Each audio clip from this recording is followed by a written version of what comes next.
from UKZN. Dr. Ramharack's current research involves a broad spectrum biological testing of African traditional medicine, and Dr. Ramharack also manages a specialized niche of chem informatics within VRIP. Thank you, Pritika. Over to you. Just please unmute yourself. Oh, sorry about that. Yes. Yeah, I'm just gonna put my camera off, and then we'll take it from there. I'm just gonna try and save some bandwidth. Go ahead. Okay, so good afternoon, everyone, and welcome back after lunch, I'm assuming. And I know you guys, if you need to stand up and stretch, please go ahead, because I know that after lunch glaze that comes upon everyone. But I just want to say that I'm very honored to be here, and thank you to Benjamin for introducing me. And as he said, my name is Dr. Pritika Ramharack, and I'm a senior scientist at the South African Medical Research Council. So today I decided, instead of discussing a specific research focus within the omics domain, I would introduce you to the SAMRC. I think a lot of postgraduate students, as most of you are here, you are well aware of the different institutions and what there is to offer, but there's not a lot of information that is made available to you about institutions such as the Medical Research Council. So I'd also like to discuss a bit about my research and my group, and we'll let you know what we do. Okay. So the South African Medical Research Council was established in 1969 with the aim of advancing the nation's health and quality of life and addressing inequities through conducting and funding responsive health research, capacity development, innovation, as well as research translation. The main focus within the MRC is the top 10 causes of death and disability, and a lot of the research aims toward healthcare system functions and to strengthen health policy, as well as to provide policymakers with the tools to make informed healthcare decisions. So during the COVID pandemic, when cigarettes were banned, unfortunately, you have the SAMRC to blame for that. So within the SAMRC, we have various research units that are located in different locations within the country. We have 28 extramural research units that are mainly based within universities around the country. We have 12 intramural units, as well as 5 centers and platforms. So I'm based at the Medical Research and Innovation Platform, which is located at the Medicinal Campus in Cape Town. And within this unit, we have around approximately 26 employees. And in our unit, we also work with various or collaborate with various universities. And we have at the moment around 15 postgraduate students that are with us. So the main focus of our unit is, as the title says, innovation. So as you can see by the slide, we have multiple research niches that we work within, with the most established groups, including the cardiovascular disease group, hypertension, diabetes, and obesity. We've also recently put together a wastewater surveillance group, and that works on SARS-CoV-2 within small communities in South Africa. We also have specialized skills within our unit.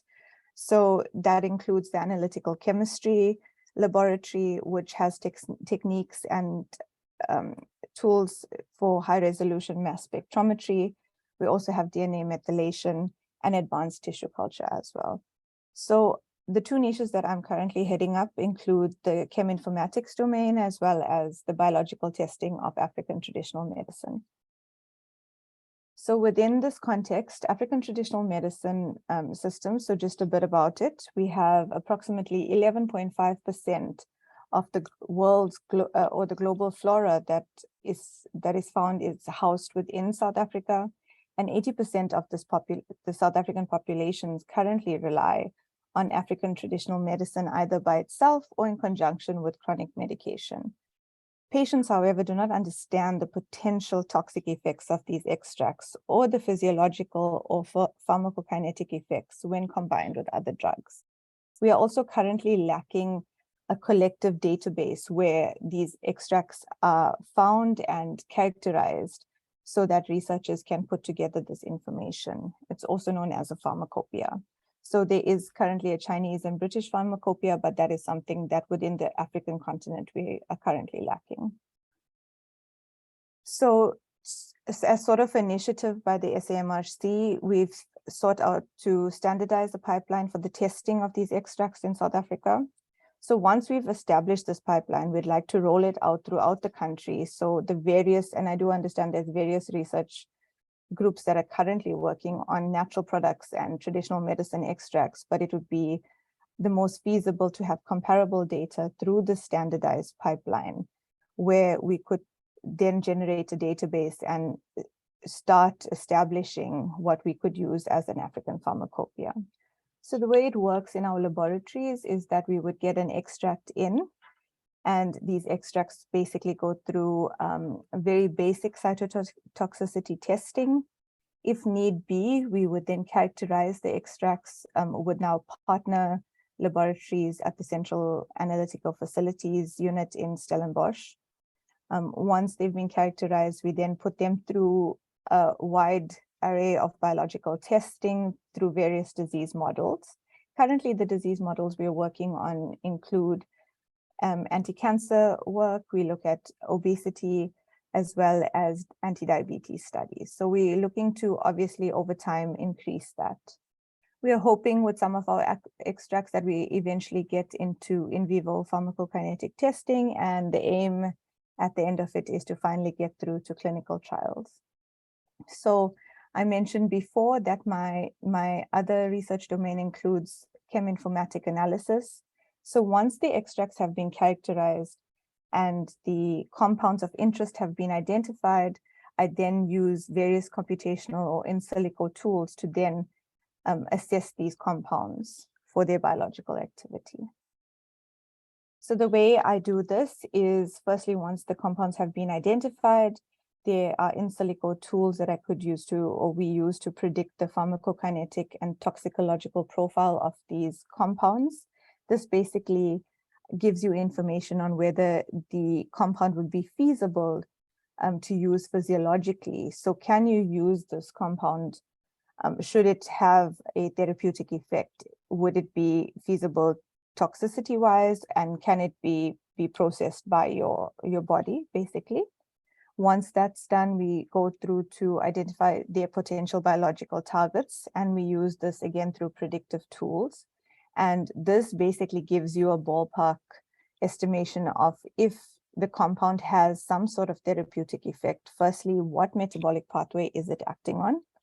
And then is there a specific enzyme that it is targeting to activate or inactivate that enzyme, or any sort of metabolic protein in that regard. Once this has been done, we then complex the compound and the target. So we access the crystal structures and then we complex it using molecular docking and molecular dynamic simulations. And this basically tells us the molecular mechanism of action of the compound. So we would compare it to known drugs, and we'd see whether the interactions we are seeing is comparable to that of either an inhibitor of the enzyme or an activator of the enzyme. And then we could base this on the binding landscape that we would then get. And based on this binding landscape, we can put together a basic structure activity relationship. And by this, I mean, we are just looking at whether the interactions seen with the known drug are similar to that of the compound of interest. And from there, there's two ways in which we can carry it forward. It's either we're going to go into experimental validation. So if it's a favorable compound, we can go to validate that at the wet bench, or we can look at this drug and try and optimize it in some way to work as a known drug would, or even better than that of a known drug. And then we would shunt it back into the pipeline to get to the optimal drug that we are looking for. So that's just part of my research that I do. The next aspect that my students and myself are looking at is computational structural biology. So this is more in the aspect of proteomic work, where we model protein structures from genetic sequences. And this can be from clinical data, that we look at. So it can be single polymorphisms, so single nucleotide polymorphisms, or we could be looking at mutations or deletions within genetic sequences.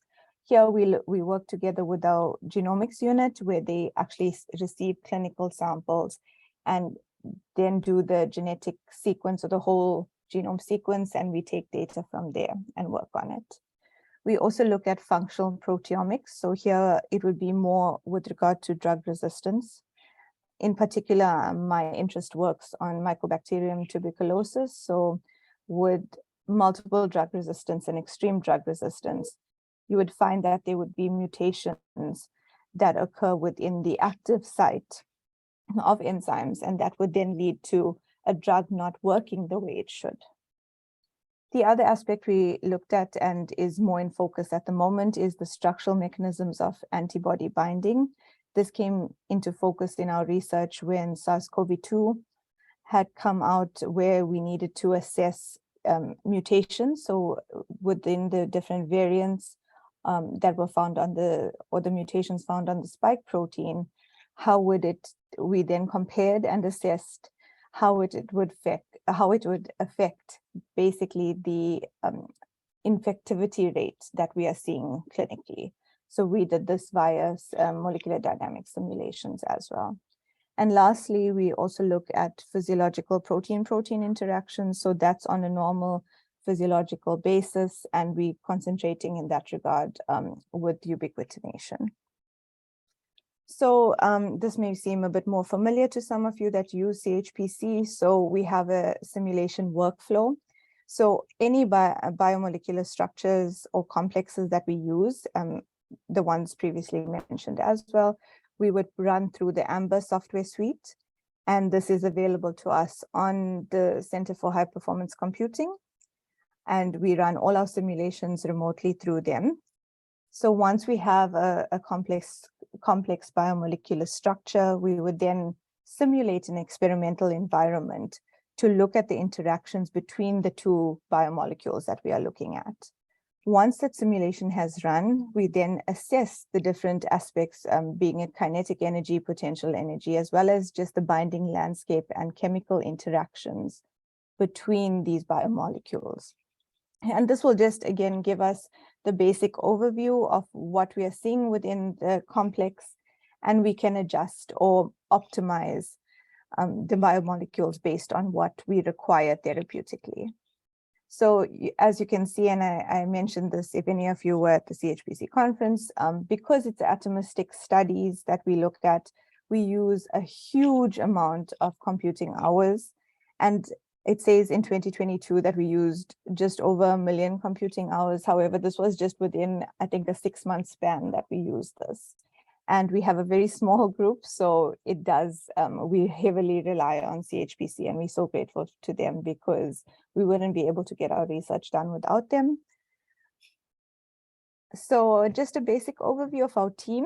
We have Ms. Karen DeBase. She's currently finalizing her PhD, and she works on understanding the basic molecular mechanism of Mycobacterium tuberculosis clearance from the body through ubiquitination. So we then have Ms. Ane Lerma.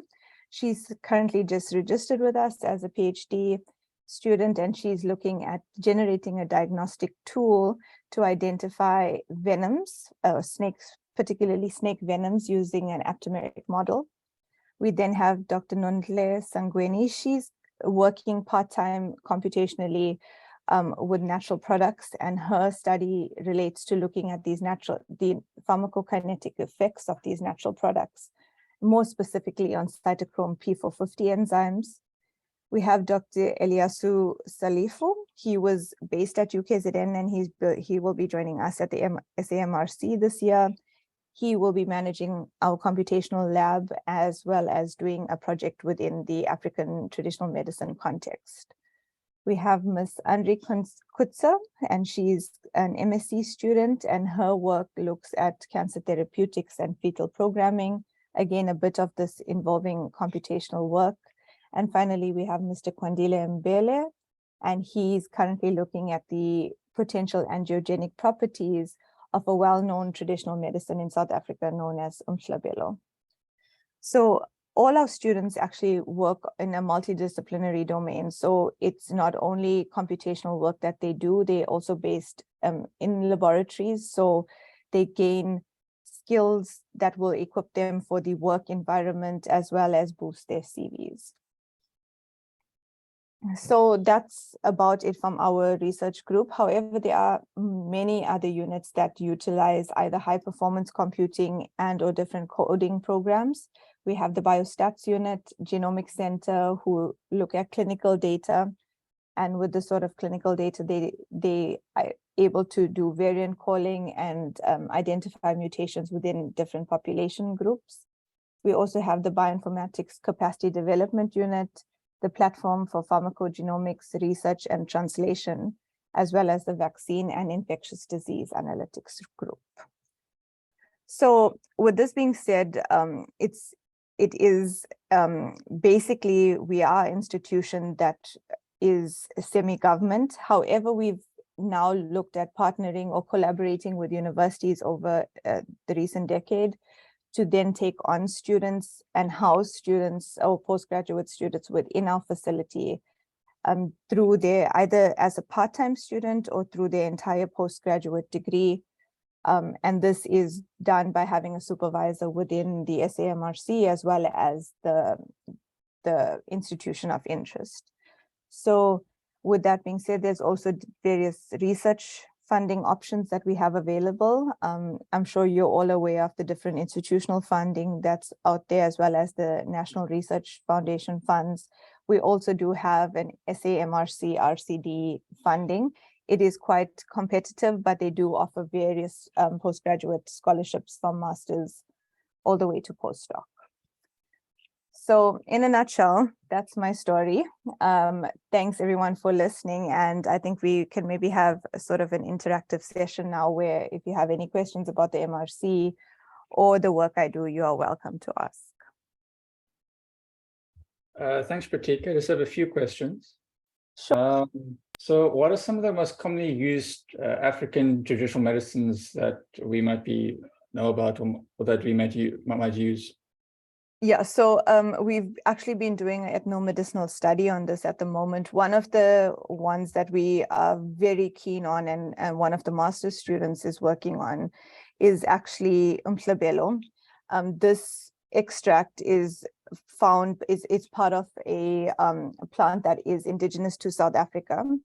And umhlabelo has actually been shown to have wound healing properties. So in postpartum, as for women that have had cesarean sections or even for bone breaks, we found that based on the ethnomedicinal study that we've done, that this particular extract has had these healing properties that we'd now like to look at the molecular mechanisms by which they do so. There's also another well-known extract called mepalti. It's more so used in the Eastern Cape area, and this has actually been known to have anti-diabetic properties. So it has been shown, we have seen it on a clinical level that blood sugar levels have dropped. It's just that we need to have the basis or the molecular basis by which we can validate this. So we're currently in the process of doing that. So that's just two of them. There's numerous extracts that are being used. The problem with this is that the traditional healers that make up the extracts, there is inconsistencies in the way the extracts are made up. So our aim is to eventually go back within communities and say, this is the standardized method or almost recipe that can be used to generate these traditional medicines, whereby they would have rather therapeutic properties and none of the toxic effects that are seen in some of the extracts. Thank you for that. Also, what are some of the ethical considerations and guidelines for conducting research on these traditional medicines?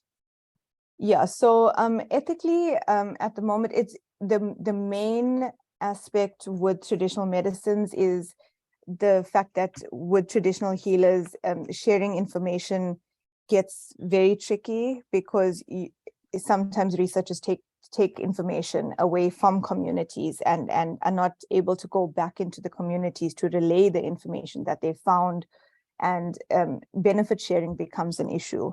So this is something that we at the MRC, we work with our transfer technology office, and we have collaboration agreements in place with every traditional healer that we work with to ensure that we have that benefit sharing over time. So ethically, that would be something that we need to have in place, and we have put in place moving forward, as well as the fact that we now have a very structured Indigenous knowledge systems within the government itself. So there are rules and regulations that we need to follow that have been placed dealing with Indigenous knowledge in this regard. Thank you for that. There's quite a few questions on the help channel. So one question is, how do you extract the kinetic data from the molecular dynamic simulations? So from that, at the moment, all we're looking at with the kinetic data is we basically looking at your Gibbs free binding energy. So this just gives us a potential energy that we're working with. So we use mathematical calculations through Gibbs free binding energy, and we measure the binding free energy that is generated when the enzyme or when the two biomolecules are complex together. Thank you. Another question is, if you isolated a compound, how would you screen biological targets that the compound could be effective against? Do you do training for the computational methods? Yes, and in hindsight, I forgot to add that slide in, but we do have a computational lab that it's nearly ready. We have like 2 more weeks left on it and it'll be finalized, but we will be offering workshops this entire year to facilitate students, especially with regard to their studies. So a lot of students have wet lab bench projects, and sort of the basic in silico work could be added to this to meet up their projects, for lack of a better term, or to add more information on these isolated compounds. I know a lot of students within the analytical chemistry or organic chemistry would love to have this sort of information to add to their research. So this is something I could share via the CHPC emailing list. So once we have a workshop together and we have the invites out, I could share it via the CHPC email chain, and we can definitely share this with different students or institutions, those that are willing to go through the workshop. Yes. Thank you for that. A few more questions. We've got 7 minutes left. So one question is there any alternative biomolecular simulation software to AMBER? Yes, so there is GROMACS, there's CHARM that a lot of people use at the moment. As I said, I've sort of come accustomed to using AMBER, but there's definitely other options. GROMACS is a big one that most other researchers within South Africa use, yes. Okay. And what is the process for student intake at the moment? Yeah, so the student intake at the moment, if you need any more information, I can share my email address. You're welcome to contact me. We would have to, obviously we need a supervisor based at the institution, and then we could discuss amongst the supervisor. If you have a supervisor in mind, I think that's from Raisa, right? Yeah. So if you have a project or supervisor in mind at the university and you'd like to do your studies within the MRC, within our unit part-time, you're welcome to contact me and we can put together a research proposal. Or any of based on our the research niches, any of our PIs within those research niches. All right. And another question is, what is the difference between traditional medicine, homeopathy, and acupuncture? Okay, so traditional medicine is indigenous to the country. So within traditional medicine, it is firstly, the plants are indigenous to South Africa, and it's made traditionally within various communities. And that's why you get that variation in the extracts from different communities. Homeopathic medicine also is natural, but it is it's more, I would have to say, more standardized in that means. And then acupuncture is more looking at pressure points in the body. So it's not something that you would ingest, but rather pressure points and the effect that it would have therapeutically. Thank you. I think the last question on the help channel we have is, how much trust do you have in information from the traditional healers? How do you validate such information? Yeah, so it is a very tricky situation to manage over time. We've had a lot of hiccups along the way, especially when it comes to the trust between researchers and traditional healers. That has become, it does create huge issues along the way. However, these traditional healers, we open up a call and they come to us. So it's not like we are going to a specific traditional healer and saying, listen, we want your extract, you need to give it to us. This is something where if they are open to share their knowledge with us, they are welcome to do so. Also, we do characterize, so should we see this therapeutic effect and should we see biological, a biological pathway that's being affected, we then do characterization of that extract. So we would be able to see exactly what compounds are in there, and we'd be able to pick up if there's sort of other means that are in the extract that should not be there. Thank you. And the last question is just regarding, this is following from Amber, but what programming language or other tools you use for your data analysis and simulations? Does the team use Python or other languages, and what benefit do you find for your research? Yeah, so we use a lot of bash commands, especially with regard to using the terminal, and that's for our basic simulations. We then also work a lot, and this is more on the biostats aspect, a lot with R and Starter. So that sort of coding. A lot of the pre-simulation work that we do is very click and play. So we use a lot of online tools, and that I think is easier at a postgraduate level, but a student level in that regard, because the software we use is freely available software. So at the moment, it would just be for we use the programming for our simulations through bash commands. Yeah.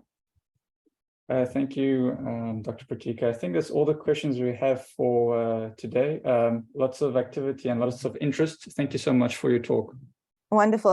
If anyone's interested, as I said, I can share my email address, and you are welcome to contact me should you need any further information. Thanks, everyone. Thank you.